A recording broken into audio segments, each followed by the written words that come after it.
Guys, there is fire on the mountain. As I speak to you now, River State is burning. River State is on fire.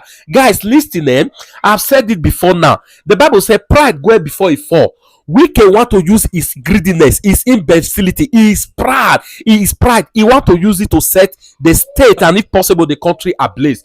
As I speak to you guys right now, 30 million Ijaw Youth Council that contain over 30 million membership. They've occupied the street of Port Harcourt. Remember, Governor Sifubora is from Ijaw Nation. It's only those from Ikwere that be governing River State. Now it is now that Ijaw person has taken over the governor, the leadership of River State. Now, a Wike want to use backdoor to kick him out. Now, this over 30 million youth, Ijaw Youth Council, they say they want to occupy every street of River State to see how Wike is going to use the back door to remove the governor. I am telling you guys, and let me tell you guys another thing. Wike has taken his imbecility to another, his imbecility, his naughtiness to another level. There is currently a court order that will restrain the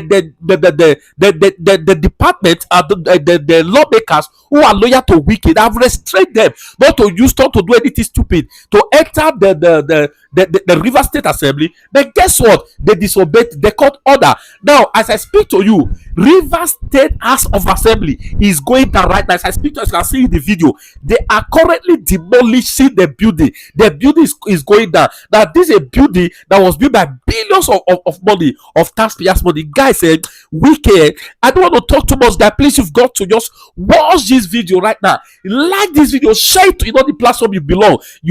Let's use it to rubbish Wike. River State is stressed. Please, if you know you stay in River State, please stay safe, guys. Watch, you will do yourself a whole lot of good if you watch this video to the end. God bless you.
What I have to say is that those are party-based politics.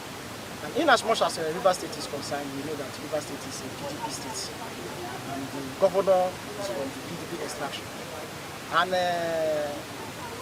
as a student of politics, as a student of political science, as a student of history, the Nigerian law have made it explicitly clear that before an individual that won a seat from a particular political party will be allowed to defect to the other political party. That means there is division, there is crisis in that party.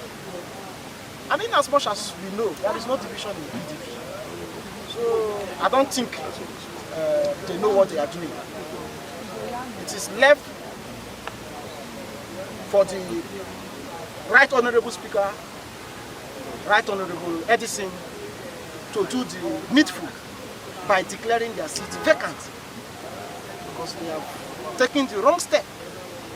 PDP as a political party does not have any crisis, either at the level of the national or at the state level. And there are existing court judgments that have made it explicitly clear that any person that is sitting on any particular political office, elective office for that matter, is on the platform of the party and not on the basis of the individual. Okay, thank you so much, Mr. President. Thank you to Courtney. Sorry for cutting it there. We are all living witnesses to what has transpired between 1999, this democratic dispensation, till now. We live in a country where those who are in government don't obey court orders. We live in a country where those who have had the privilege to be elected into political offices, those who elect them can no longer access them. 27 lawmakers have allegedly, I still want to use that word, decamped to the opposition or progressives Congress. And the rumor mill is agog that in the next couple of days, there is likely going to be an impeachment of this governor elected by the Rivers State. What is the position of the platform you lead, the Ijaw Youth Council, on this, given that the incumbent is one of the just distractions? As I've said it before, you see, taking mandates through the back door, if it works in other states, it can never work here in Rivers State. We don't want Rivers State to engulf into crisis, because Rivers State is too important to the Ijaw nation and the Ijaw people. And we won't permit, we won't allow any person, any group of persons put Rivers State into crisis. So we won't allow that to happen. And that is why I'm still reassuring you. Any person, few group of persons believing that they will maneuver, gang up against the governor, that the majority of Rivers people have given the mandate to manage affairs of Rivers State for the next 4 years and continue with the second term, I don't think it's going to fly. Those persons that will want to go and carry out that kangaroo impeachment or notice of impeachment, we have over 30 million Ijaw youth to contend with first before we will allow that to happen. And that is our position. We won't allow backyard kangaroo impeachment to have its way. If people respect or do not respect court orders, if it doesn't work in other states, here in Rivers State, that will not fly. And the president, Federal Republic of Nigeria, is someone that has been in the opposition before, and he understands the pains of being in opposition. Under his regime as governor of Lagos State, we all understand what he passed through the hand of the then president, Obasanjo, where his allocations, federal allocations, were held for a period of time, and he was managing to pay his staffs with IGRs. So he understands the pains the opposition passed, and I know that Mr. President is not that kind of person that will support illegality. Mr. President is not that kind of person that will disabuse the security architecture for some group of persons to benefit. The president that is ruling Federal Republic of Nigeria is not that kind of president. We believe in him. He's a true breed of democracy. He's a true Democrat, and I believe he will uphold the norms and standards of democracy in Nigeria. And the governor of Rivers State has come to stay, and is going to continue his 4th term. And his re-election, Rivers people are telling him that his re-election is rest assured, because they understand what he holds for them. And that is the position of council, that we are with him, and we shouldn't be bothered with some group of persons that doesn't really know the importance and the value. But in no distance time, you will see here in Rivers State is going to be first in history, where assembly members are going to be recalled. INEC will be compelled to come and do what we call election, and we are going to recall some of them because they don't know what they are doing in the House of Assembly. Thank you very much. Okay, sorry, President. Let's look at the IYC celebration. IYC is 25 today. What plans do you have for the youth? IYC 25 today. In fact, we have what we call a mixed feeling. Why do I say we have a mixed feeling? In 1998, when the IYC Kayama Declaration was made, our demands that we want resource control, we want true federalism, we don't want militarization of our communities as a people. Today, when we reflect on what we have achieved as a people, it's little. The Nigerian system have given our people the opportunity to blame the federal government. That the resources, the funds that are coming from the federal government is not enough to develop our place. And we have a lot of resources. If true federalism is being practiced, I don't think we will be asking federal government any question. We will bring back the entire fight to our people at the doorstep. And that is why you see that we are still maintaining our stand. That we want resource control. We want true federalism.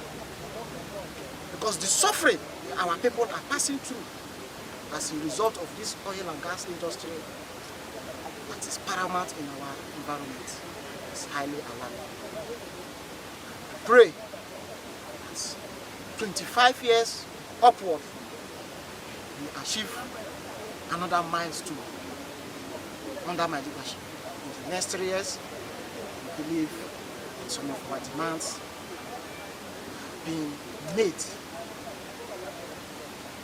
Okay. Finally, sir, you're 1 year in office and you're still pushing on. What efforts or what modalities have you put in place for the youth of Nigeria? Thank you very much. We are not up to 1 year anyway. We are barely 6 months into office. But what we have to say is that our youth are our priority. The youth in every society is the strength of that society. And as a president, under my watch, we want to see how our youth are meaningfully engaged in terms of gaining meaningful jobs in IOCs, in government parastatals. We want our youth to have the educational qualification. That means we will be looking for more scholarship opportunities for them so that they can go and study and get well-grounded to defend the Ijaw nation at every given point in time. Lastly, sir, what's your final word for the pipeline vandalizers? We have told them time without number. Even before this time, we are just coming back from a sensitization program on anti-pipeline vandalization. That since the PIA has been passed, even though the 3% is not something to write home about, we should keep the pipelines safe so that when we take total control of our resources, our environment will be very, very okay for us.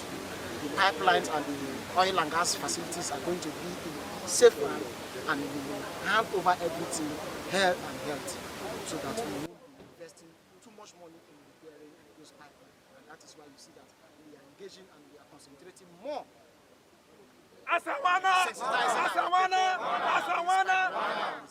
please, can you talk to the viewers? Can you talk to the viewers? It's okay. Just hold on. The western, the eastern zone. Okay.